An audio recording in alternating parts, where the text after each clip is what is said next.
No meio do que hoje é a Praça da Matriz, em Ilhéus, Bahia, há uma placa de bronze corroída que poucos param para ler. Ela marca o local exato onde funcionava o Engenho Santa Rita, demolido em 1923, mas não menciona o tacho de melado que um dia ferveu a 140 graus com 8 homens dentro. O bronze tem uma rachadura que divide a palavra progresso ao meio, como se a própria história se recusasse a aceitar aquela versão oficial dos fatos. Antes de continuar, comenta a tua cidade. E a hora exata no teu relógio agora. Era dezembro de 1882, quando Beatriz Conceição dos Santos, de 34 anos, cozinheira do engenho há 19 anos, perdeu o filho único para uma transação que custava menos que um cavalo. O menino Jacinto, de apenas 7 anos, foi vendido por 350 mil réis ao fazendeiro Antônio Pereira Guedes, dono de terras em Canavieiras, para quitar uma dívida de jogo do falecido marido de Beatriz. A transação foi registrada no cartório do tabelião José Maria Figueiredo como transferência de propriedade para quitação de débito por óbito. O documento ainda existe nos arquivos do Fórum de Ilhéus, amarelado pelo tempo, mas legível, o suficiente para mostrar que uma criança valia menos que um boi reprodutor. Na véspera da entrega, os coronéis queimaram a trouxinha com os pertences da criança no terreiro central do engenho, rindo enquanto Jacinto chorava agarrado às saias da mãe. A trouxinha continha um escravo de madeira entalhado pelo avô, 3 pedras coloridas que o menino colecionava e um pedaço de tecido da primeira saia de Beatriz. O cheiro de pano queimado misturou-se ao aroma doce do melado que fervia nos tachos, criando um perfume nauseante que Beatriz jamais esqueceria. Algumas mulheres da senzala tentaram consolar a mãe, mas ela permaneceu imóvel, observando as chamas devorarem a única herança que poderia deixar ao filho. Os 8 homens que assinaram o documento se reuniram na madrugada de 23 de dezembro para vistoriar a mercadoria antes da viagem para Canavieiras, distante 2 dias de cavalgada pela Mata Atlântica. Eram todos proprietários de terras na região do Vale do Almada, unidos por laços comerciais e pela mesma crueldade sistemática. O coronel Joaquim Brandão de Sá, dono de 3 engenhos e mais de 200 pessoas escravizadas. Manuel Rodrigues Pereira, conhecido por marcar escravizados com ferro em brasa na testa quando tentavam fugir. João Batista Oliveira, que mantinha um caderno de castigos manuscrito onde anotava cada açoitada aplicada, com data, nome da vítima e motivo da correção. Os outros 5 dividiam entre si propriedades que se estendiam do rio Cachoeira até a Serra do Conduru. Antônio Carlos Mendes, especialista em quebrar famílias para evitar rebeliões. Francisco Sales Barbosa, que vendia crianças órfãs, para plantações de café no interior de Minas Gerais. Luiz Gonzaga Tourinho, dono de um engenho onde aconteciam os leilões clandestinos da região. José Maria Calmon, que financiava a compra de africanos contrabandeados mesmo após a proibição do tráfico. E Pedro Augusto Leal, conhecido por estuprar sistematicamente mulheres escravizadas e vender os próprios filhos bastardos. Juntos, controlavam mais de 2.000 vidas humanas espalhadas pelas fazendas de cacau e cana-de-açúcar da província da Bahia. O método Brandão consistia em separar famílias durante as festas religiosas, quando o desespero emocional era maior e os preços mais baixos devido à abundância sentimental no mercado. Ele comprara dezenas de crianças assim ao longo de 20 anos, sempre pagando dívidas dos mortos para arrancar filhos das mães viúvas. Mantinha um caderno específico para essas transações, com anotações sobre idade ideal para a separação e técnicas para reduzir resistência materna. O livro estava guardado numa gaveta trancada do escritório, junto com outros registros que preferiu manter longe dos olhos curiosos. Naquela madrugada de dezembro, os 8 estavam embriagados de cachaça e satisfação, inspecionando os dentes de Jacinto como se avaliassem gado no curral da Feira de Nazaré. Verificaram a musculatura dos braços, procuraram cicatrizes que indicassem doenças, mediram a altura com uma vara de medir açúcar. Francisco Barbosa chegou a abrir a boca do menino para verificar o estado dos molares, comentando que dentes ruins indicam constituição fraca para o trabalho pesado. Pedro Leal sugeriu esperar mais 2 anos para vender, argumentando que o preço sobe quando a peça consegue carregar saco de 60 quilos sem ajuda.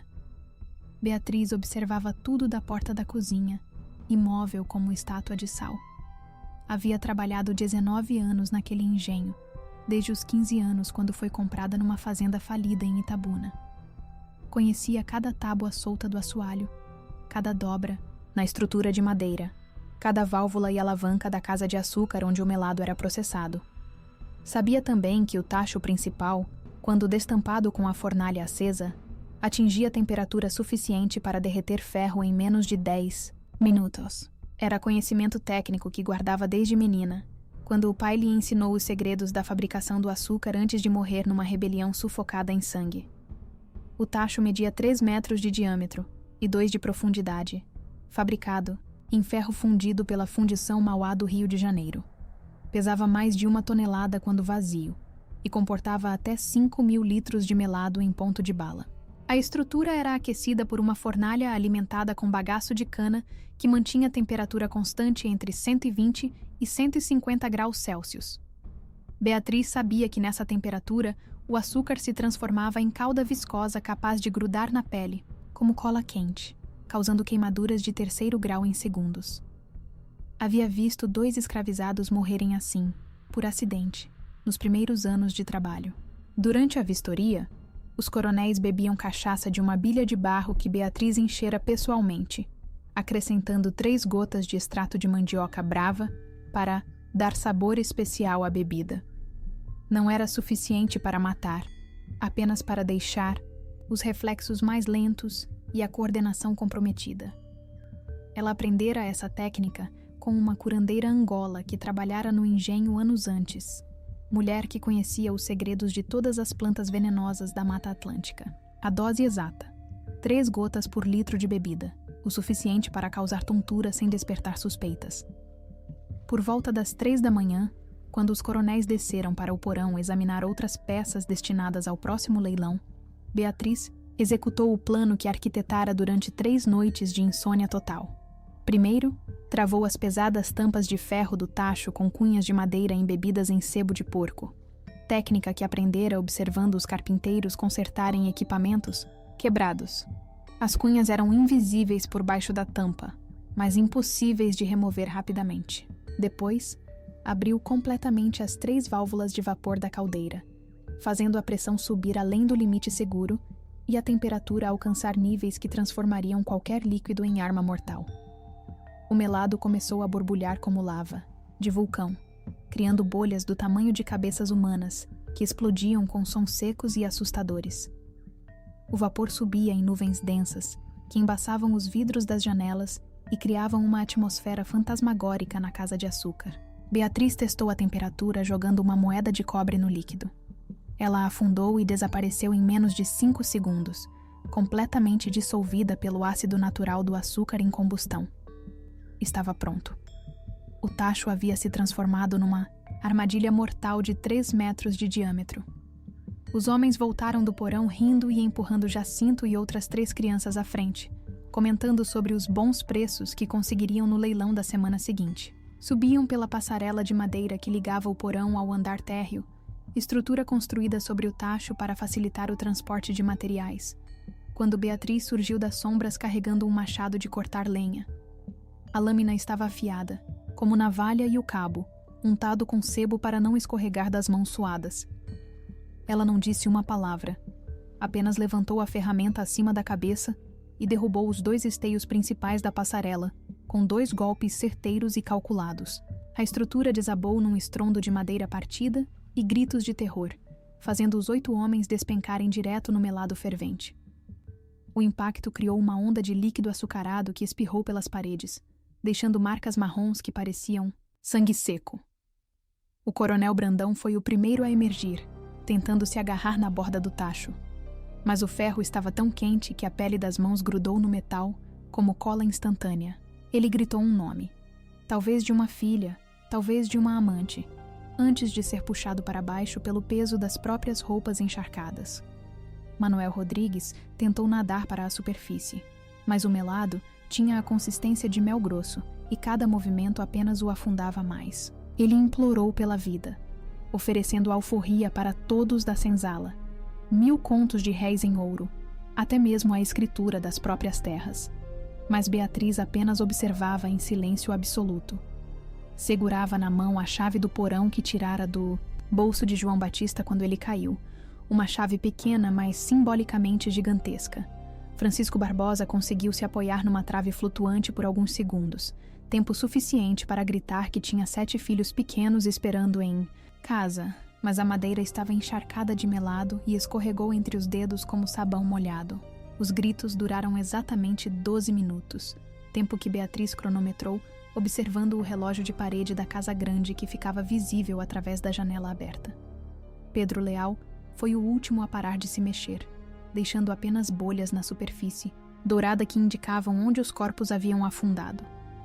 O melado continuava fervendo, engolindo os cadáveres como areia movediça açucarada, criando redemoinhos hipnóticos que refletiam a luz das lamparinas como ouro líquido. O cheiro, doce do açúcar, misturou-se ao odor forte de carne queimada, criando um perfume nauseante que impregnou todas as roupas e cabelos de quem estava próximo. Enquanto os últimos gemidos se transformavam em silêncio, Beatriz abriu as correntes de todas as pessoas escravizadas do engenho usando a chave que tirara de João Batista. Eram 47 ao todo, incluindo mulheres grávidas, velhos que mal conseguiam andar, crianças órfãs de pais vendidos e adolescentes marcados a ferro pelos antigos donos. Muitos nem acreditaram quando viram as algemas se abrindo. Ficaram parados, esperando que fosse algum tipo de pegadinha cruel ou teste de lealdade. Foi preciso que Beatriz repetisse 3 vezes: "Vocês estão livres", para que finalmente entendessem o que estava acontecendo. Ela queimou o livro de dívidas na fornalha da Casa de Açúcar, junto com todos os documentos de compra e venda que encontrou no escritório trancado do Coronel Brandão. As chamas devoraram mais de 200 páginas de registros que documentavam 20 anos de tráfico humano, contratos de compra, inventários de peças, anotações sobre fugas, nascimentos e mortes. Havia também cartas de outros fazendeiros interessados em comprar crianças, propostas de negócios e até fotografias de escravizados seminuas para facilitar as transações comerciais. Tudo virou cinza e subiu pela chaminé como fumaça branca. Com um punhal encontrado na gaveta do escritório, ela riscou no madeirame da entrada principal uma frase que se tornou lendária: "Criança não se vende". As letras tinham 3 centímetros de altura e foram gravadas tão fundo na madeira que atravessaram completamente a tábua. O punhal era do próprio Coronel Brandão, uma peça de cabo de marfim e lâmina alemã que ele usava para cortar charutos importados de Havana. A ironia não passou despercebida por ninguém. A arma do opressor transformada em instrumento de justiça poética. O êxodo começou antes do amanhecer, organizado como operação militar com grupos pequenos, partindo em direções diferentes para confundir possíveis perseguidores. 15 pessoas seguiram para o quilombo do Orobó, escondido na Serra da Jiboia a 2 dias de caminhada pela mata fechada. Outros 12 partiram para Salvador, onde tinham contatos na Irmandade do Rosário, que ajudavam escravizados fugidos a conseguir documentos falsos. Um grupo de 8 preferiu tentar a sorte nas fazendas de café do interior, onde era possível se misturar com trabalhadores livres e passar despercebido.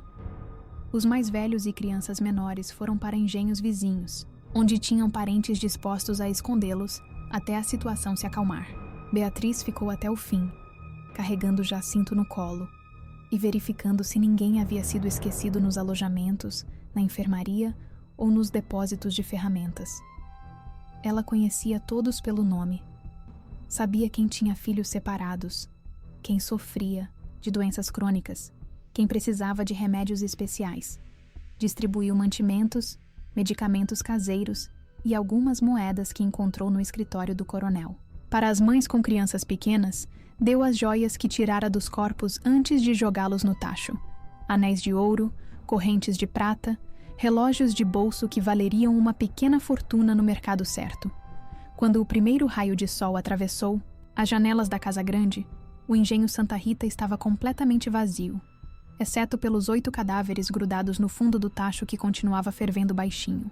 Beatriz fez uma última ronda pelos aposentos, recolheu alguns objetos pessoais e documentos que poderiam ser úteis no futuro, apagou todas as lamparinas e trancou a porta principal. Deixou a chave pendurada num prego ao lado da frase gravada, na madeira, um símbolo final de que aquele ciclo de opressão havia chegado ao fim definitivamente. A investigação começou no dia seguinte, conduzida pelo delegado Antônio Carlos Fonseca, homem conhecido pela violência contra escravizados fugidos e pela corrupção sistemática que envolvia autoridades locais. Ele chegou acompanhado de 15 soldados da Guarda Nacional armados com rifles ingleses e sabres de cavalaria, esperando encontrar uma rebelião em andamento. Em vez disso, depararam com um engenho fantasma, onde só se ouvia o barulho do vento balançando portas abertas e o som baixo do melado ainda borbulhando no tacho mortuário. O Auto de Devassa, lavrado em 26 de dezembro pelo escrivão Benedito Souza Lima, descrevia: morte por imersão em substância açucarada em alta temperatura decorrente de acidente industrial causado por negligência. O documento de 6 páginas não mencionava as correntes quebradas, o livro queimado, a frase gravada na madeira ou os 47 fugitivos que haviam desaparecido durante a noite. Segundo a versão oficial, os coronéis haviam sido vítimas de um infeliz acaso causado por defeito estrutural na passarela que cedeu devido ao excesso de peso e umidade característica da estação chuvosa. Os jornais da época publicaram versões completamente contraditórias que alimentaram teorias conspiratórias durante décadas.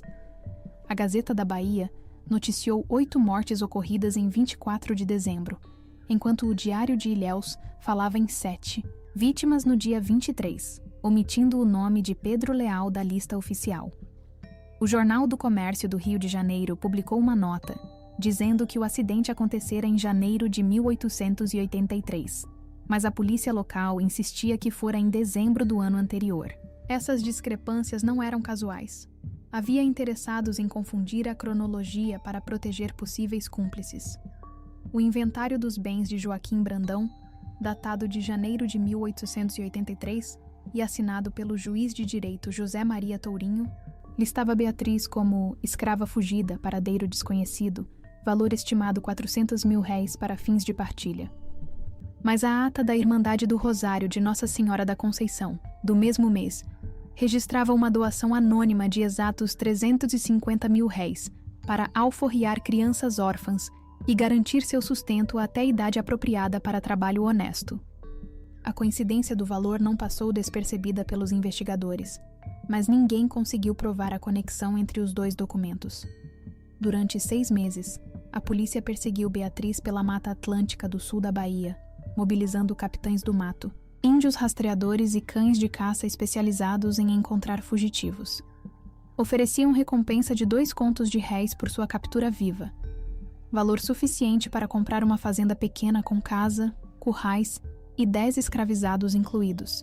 Na escritura, cartazes com seu rosto apareceram em todas as freguesias do Vale do Almada, desde Ilhéus até Itabuna, mas nenhum escravo ou liberto jamais delatou seu esconderijo. Pelo contrário, surgiram dezenas de histórias sobre uma mulher misteriosa que ajudava fugas, quebrava correntes e incendiava casas grandes durante madrugadas de lua nova. Em março de 1883, um feitor do engenho São Francisco foi encontrado morto com marca de ferro em brasa na própria testa, exatamente como ele fazia com escravizados fugitivos. Em abril, 3 coronéis de Belmonte desapareceram numa noite, deixando apenas botas ensanguentadas na beira do rio Jequitinhonha e um bilhete pregado na porta da Casa Grande. Quem planta violência, colhe tempestade. Em maio, o engenho Nossa, Senhora da Glória, amanheceu em chamas, com todos os escravizados fugidos e uma frase gravada no portão: a conta está sendo cobrada.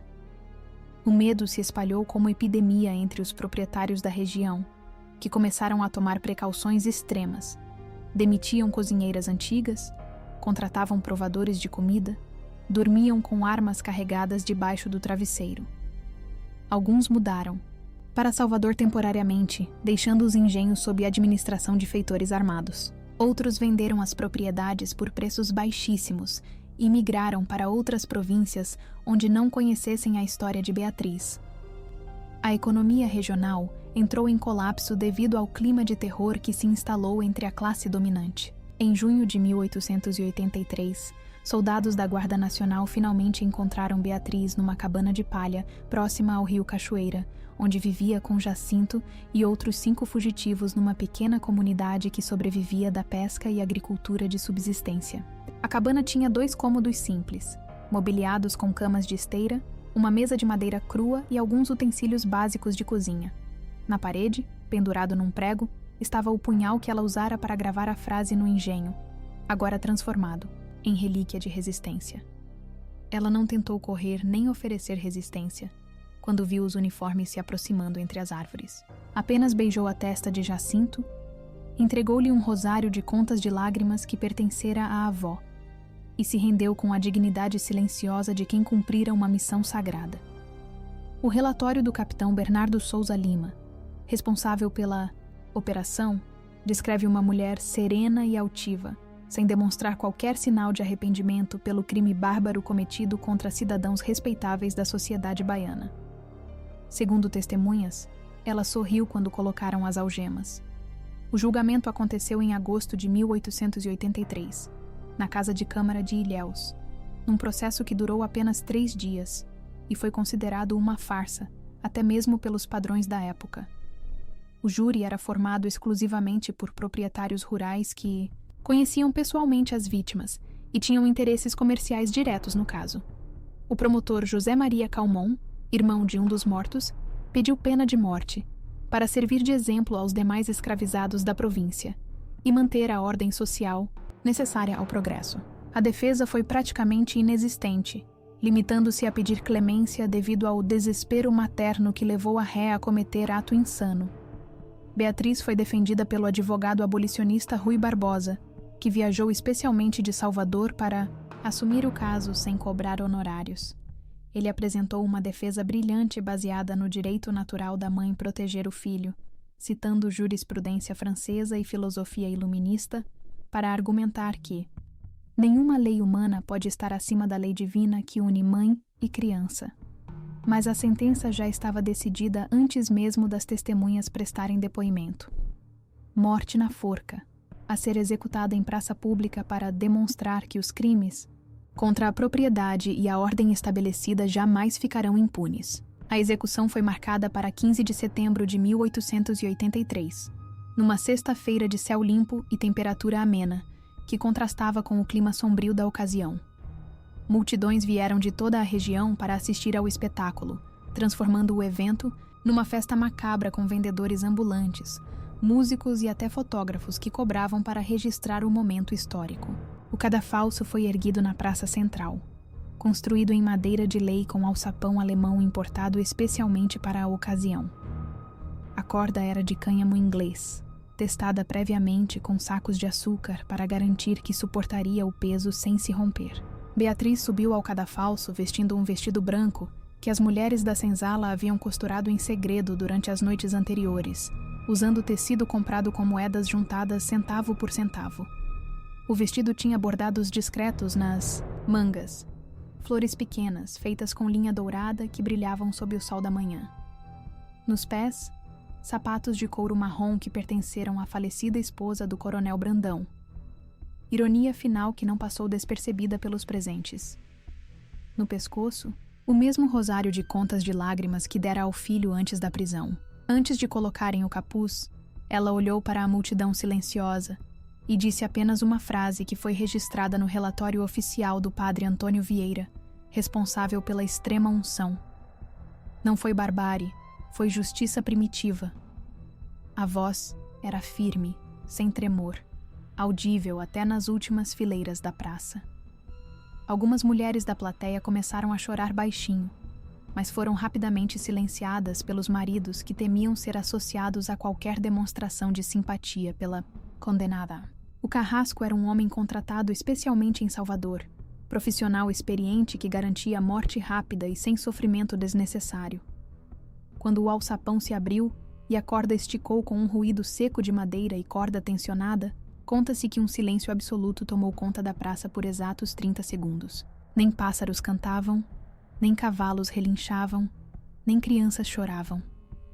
Era como se toda a natureza prestasse um minuto de silêncio para aquela mulher que ousara desafiar um sistema inteiro. Depois, lentamente, os escravizados presentes. Havia pelo menos 200 na multidão. Começaram a entoar um canto baixo, quase sussurrado, que ecoou pelas ruas de Ilhéus como uma oração fúnebre em línguas africanas que poucos brancos conseguiam entender. O corpo ficou pendurado por 1 hora, conforme determinava a lei, balançando levemente na brisa marinha que vinha do oceano. Soldados montaram guarda para impedir que alguém se aproximasse, mas não conseguiram impedir que algumas mulheres jogassem flores na direção do cadafalso. Eram rosas vermelhas, cravos brancos e algumas ervas aromáticas usadas em rituais de proteção espiritual. O cheiro doce das flores misturou-se ao odor salgado do mar, criando um perfume que muitos presentes jamais esqueceriam pelo resto da vida. Se essa história te alcançou no fundo da alma, compartilha nos comentários uma memória da tua família que merece ser preservada. Nos meses seguintes, a região do sul da Bahia viveu uma onda de violência que os historiadores oficiais preferiram omitir dos livros didáticos. Em Canavieiras, o feitor Manuel da Silva foi encontrado morto com a marca de ferro em brasa na própria testa, exatamente como fazia com escravizados fugitivos. Em Belmonte, 3 fazendeiros desapareceram numa noite de lua nova, deixando apenas botas ensanguentadas na margem do rio Jequitinhonha e um bilhete pregado na porta da Casa Grande. A justiça de Beatriz não morreu na forca. Em Itabuna, o engenho São José amanheceu em chamas, com todos os 38 escravizados fugidos e uma frase pintada com sangue na parede da Casa Grande. Cada criança vendida será cobrada com juros. O tacho onde os 8 coronéis morreram foi fundido 3 semanas após a execução, mas pedaços do ferro foram secretamente guardados como relíquia por pessoas que haviam trabalhado no engenho. Durante décadas, escravizados de outros engenhos faziam peregrinações noturnas para tocar os fragmentos de metal antes de tentarem fugas ou confrontos com senhores violentos. Diziam que a coragem de Beatriz havia ficado impregnada no ferro, como tempero numa panela velha, e que tocar o metal transmitia força espiritual para enfrentar qualquer tipo de opressão. Uma dessas relíquias, um pedaço triangular do tacho do tamanho de uma palma de mão, foi preservada pela família de Jacinto, que conseguiu escapar para o quilombo do Orobó depois da execução da mãe. O menino cresceu, casou-se, teve filhos e netos, sempre guardando o pedaço de ferro numa caixa de madeira junto com o rosário que Beatriz lhe dera. A relíquia passou de geração em geração, acompanhada da história completa dos acontecimentos, até chegar aos bisnetos que ainda vivem na região de Ilhéus e ocasionalmente mostram o objeto a pesquisadores interessados na história local. Até hoje, no dia 23 de dezembro, moradores antigos de Ilhéus juram escutar um barulho estranho de metal, batendo em metal, vindo da direção da antiga praça, sempre por volta das 3 da madrugada. Uns dizem que é o som do machado de Beatriz, cortando madeira. Outros acreditam que é o tacho fervendo, mesmo depois de mais de 140 anos. A ciência pode explicar como ecos urbanos e construções modernas criam ilusões sonoras, especialmente em noites de vento forte, mas não explica por que o fenômeno só acontece naquela data específica e sempre no mesmo horário. Em 1923, durante a demolição do último galpão remanescente do engenho para construir um mercado municipal, operários encontraram uma pequena boneca de palha de milho enterrada junto aos alicerces da antiga Casa Grande.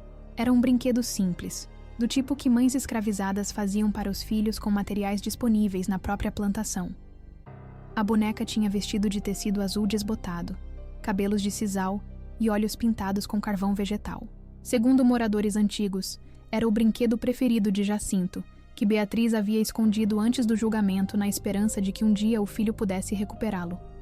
O objeto está hoje no Museu Regional de Ilhéus, numa vitrine discreta, ao lado de ferramentas de tortura da época escravista, mas nenhuma placa oficial explica sua origem ou significado histórico.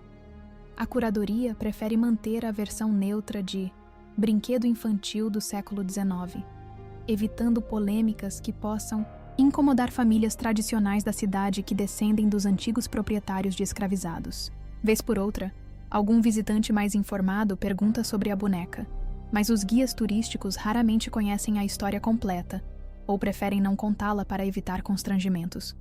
A história de Beatriz oscila entre documento histórico e lenda popular, como acontece com todos os episódios de resistência escrava que o poder preferiu apagar dos registros oficiais. Documentos cartoriais confirmam as 8 mortes no engenho, a fuga em massa dos escravizados e a execução pública de setembro de 1883. Mas os detalhes sobre o método usado no assassinato, os nomes dos cúmplices e as consequências posteriores variam conforme a fonte consultada, criando uma névoa de incerteza que ao mesmo tempo protege e questiona a memória dos acontecimentos. O que nenhum historiador discute é o impacto psicológico de sua ação